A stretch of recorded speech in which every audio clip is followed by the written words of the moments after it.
Welcome. You're with the Nasty Pastor, and I'm back with another extra, extra. Look, we're still in the status of Women of Islam, and I hope I haven't hurt any of you women feeling that's in Islam. I hope I have honestly opened your insight of how to walk amongst the world being a woman of Islam. I hope I have gave you an understanding that when I say I've studied Islam, I've studied Islam. You know what I mean? I've had the privilege to be around brothers that open themselves to me in a righteous way. And I've had the privilege to see the unrighteous ways of Islam from women and men. You feel what I'm saying? Women and men. You get me? And I just must say this, you know what I mean? The most disciplined men and women I've ever seen in Islam is from across seas. You got what I'm saying? I haven't seen a lot of discipline from men of the black community. You got what I'm saying? Of the black community that's of Islam. You got what I'm saying? That are Muslim. You know what I mean? They how to put it, you know what I mean? You bend things. And you know religion is not to be bent. You got what I'm saying? It's to take serious. It's to take it in your life. And as whom we pray to say, as the demiurge says, you know what I mean? Do as I say. You feel what I'm saying? Because if you're following the commandments of the demiurge, then you're walking in a righteous life that gets you to where the demiurge is wanting you to be. You know, we all fall short, true, because why? We're giving a platform, a place, a time in our lives where that we can make choices. You feel what I'm saying? But if we're not making the right choices and we're not living in our righteous choices, we're going to hell. You know what I mean? Let's just go on. Let's just be honest and direct about it. You feel what I'm saying? No, we're not nuns. No, we're not monks because we fall into temptation every day. You get what I'm saying? There are people in the monks community. There are people in the nun community that sin. You feel me? Excuse me, a sin can be a curse word, but people say, how can a curse word be a sin? Because the demiurge says so. Who is the demiurge? You feel what I'm saying? Then that pushes you away from worshiping whom you pray to. Because we want to do everything we want to do and prove people so wrong, and not believe in the scriptures. And it's time to believe in the scriptures. It's time to filter through the BS. Take whom you pray to in your life serious. These are the words. You feel what I'm saying? These are the words of our demiurge, whether they have been rewritten, whether they have been rewritten to fool you or to help you. These are the words of our demiurge. And I'm not just going to hold up the Holy Bible. I'm going to hold up the Quran also. If you have gotten your English version of the Quran, and you have sat down and read the Baptist, Catholic, Christian Bible, you see there's some similarities, right? You see that things are very coinciding with each other, right? Okay. What is the difference? It's a different language, it's a different culture. That's it. Religion differs by culture. Religion differs by the teacher explaining it. And if you are explaining it in a way for your gain, then that means that you have went off the righteous path. And whether you're sitting playing it in the middle, you got what I'm saying? You still fall short. You got what I'm saying? What I loved about Moses is that, yes, Moses did speak back to the demiurge and question some things, but Moses went and did what the demiurge said. And when Moses couldn't do what the demiurge sent him out to do, what did the demiurge do? Intervene and did it itself. Yeah, that's what I'm gonna say. Itself. You got what I'm saying? Go on and look at the movie, you know what I mean? Go on and look at the movie, and that's how I know that yes, there are things allowed. Yes, there are things allowed. But there are things the demiurge sent us to do, and if we cannot complete the task, then the demiurge will intervene. Look, once again, I am the nasty pastor. Once again, we're back with another extra. And this week's extra, you know, this extra this time is inheritance. It's a very short read, but let's get the understanding of inheritance. Before Islam, women across the globe were deprived of inheritance and were themselves considered property to be inherited by men.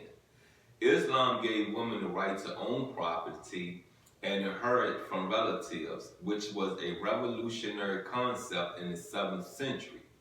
Whether a woman is a wife, mother, sister, or daughter, she receives a certain share of her deceased relative's property. This share depends on her degree of relationship to the deceased and the number of heirs. While many societies around the world denied women inheritance, Islam assured women this right, illustrating the universal justice of Islam's divine law.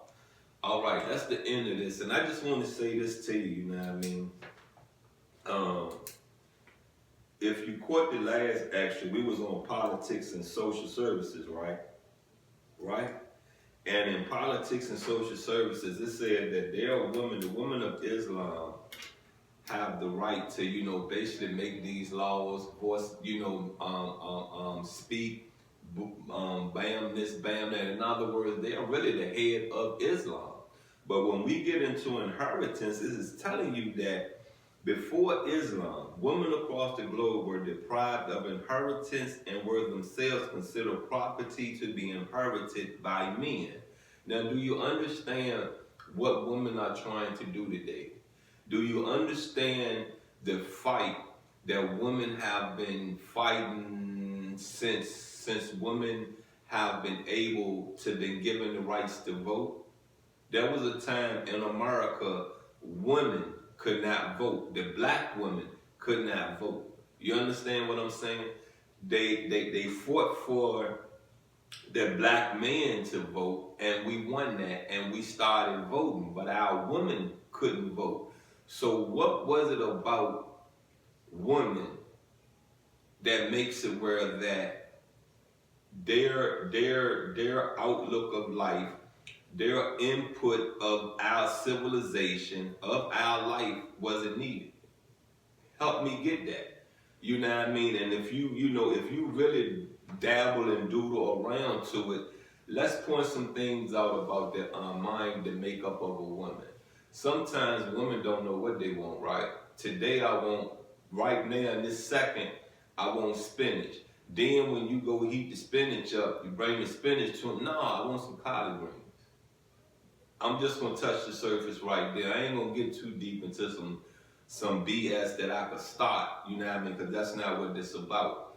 But if women can stand concrete in their decision, in their choices, and really depend on their knowledge and not the knowledge of others. You feel what I'm saying? Because sometimes you have other people around you that know you're not the brightest star in the room, and if I can get you to believe in me easily, then your vote is the same as my vote, which means that you're just voting to be voting. You haven't even sat down, read the agenda. You haven't even sat down and looked at the person that you'll get ready to vote for to put in office. You understand what I'm saying?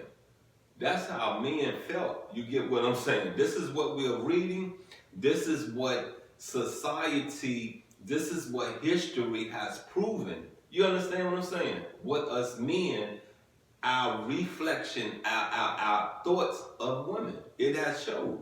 And if you don't get what's going on now in 2024, which is going to go on for the rest of our breathing lives, women are going to fight for everything they want. You can give it to them or they're going to take it. One of the way or the other. I said a long time ago, give these women every title they deserve. You understand what I'm saying? I ain't say give it to them.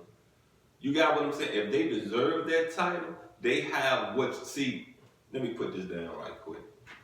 In America, you need some stuff on paper. You understand what I'm saying? You need some degrees. You need some stuff backing you that said that this job is yours. Because when you get to these government positions, you get to these highest titles of America, you need some real stuff on paper, and you need people, voices, the right faces to back you and say, yes, put that woman in that position. You feel what I'm saying? You get it. These men that built this country, these families that built this country did not have a lot of faith in women being able to be a manager on a job, be a manager anywhere. You got what I'm saying? Anywhere. They wanted them at home. I don't care if you're of the white community. I don't care if you're of the Asian community. This was women, period. They wanted you at home nurturing our babies. You understand what I'm saying? Nurturing our babies. That's what they was good at. Women have came to the point, they're going to show you that I'm not just going to be a good mother. I can go out here, drive that tractor trailer just as big as, better than you can. I can run this country better than you can based off the fact of how I run my household. You feel me? You can't tell me they don't know how to budget. You can't tell me that. I know they do. I know they can sit there, look at your paycheck, because like I said, women won't work. They can sit there, look at your paycheck, realize, okay, this is what's going to come in every month. We get paid every week. Okay, this go to the bills, this go to groceries, this. Hold up, but little Bobby Billy or little Johnny Black can't get no new tenants, and look at these holes in it. Okay, this is what we're going to do. We're going to rob Peter and we're going to pay Paul. Okay, what we're going to do, we're going to go here. Let me get back. Before I jump, let me get back to rob Peter, pay Paul before y'all think I'm talking about some gang stuff or some violent stuff. Rob Peter, pay Paul is this right here. I'm not going to pay this bill this month. I'm going to put it all on this bill. Next month, I'll catch that bill up and I'll put a little bit on that bill. That's rob Peter, pay Paul. Okay, you got some women out here that think like this also, you know what I mean? Let me, this bill $100. They keep it going, I'm gonna put $25 on there. Okay, I'm gonna take that $75 and I'm gonna take another $25, put it on another bill, keep that going, because I'm getting little Bobby, little Jimmy Black some shoes, because I'm not gonna have my child walking around with no holes in it. And what do you think the man of that household is going to say? What do you think? Because see, the man of that household for real cares about their child. But the man of that household want to see lights on, want to come home to running water, want to come home to electricity, heat, summertime, AC, want to make sure there's gas to put in that car to get back and forth to work and anything else they want to do, and want to make sure there is food, beer, and liquor accessible in that money. So, of course, go on and get little Bobby, Billy, Blue, Johnny Black, them new shoes. Go on. You got what I'm saying? Because that's all a man really care about after work. A nice cold beer, a nice chair to relax in and look at some TV, and a wonderful woman to come home to the house, cooked you a meal, ran you a hot bath, and will sit and listen to the chaos of your day. Anyway, once again, this has been the Nasty Pastor, and I've given you another extra Wake up and love these women. You feel what I'm saying? They are the backbone of our country. You feel me? Yes, we have allowed our women to venture off into another direction. You understand what I'm saying? But it's nothing that can't be fixed. You get me? You understand? Love you, and I'm out.